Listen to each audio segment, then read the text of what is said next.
কেরলে বর্ষার আগমন ঘটতে প্রবল বৃষ্টি শুরু হয়েছে মুম্বাই, পুনে সহ উপকূলবর্তী এলাকাগুলিতে। সোমবার সকাল থেকে প্রবল বৃষ্টিতে বিপর্যস্ত মুম্বাইয়ের সাধারণ জনজীবন। বৃষ্টি ও বজ্রপাতের জেরে বিমান ওঠানামা ও গণপরিবহনে প্রভাব পড়েছে। মৌসুম ভবন জানিয়েছে আগামী 3 থেকে 4 ঘন্টা আরও বেশি বৃষ্টি হবে মুম্বাইয়ের বেশ কিছু এলাকায়।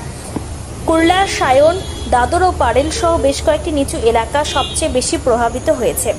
এদিকে প্রবল বৃষ্টির জেরে সকাল থেকে দৃশ্যমানতা কম থাকায় গণপরিবহনে প্রভাব পড়েছে।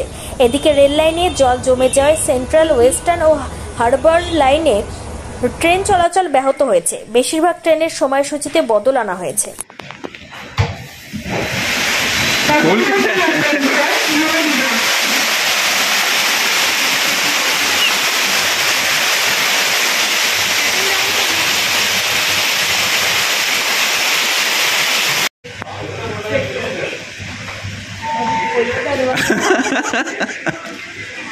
This is cool.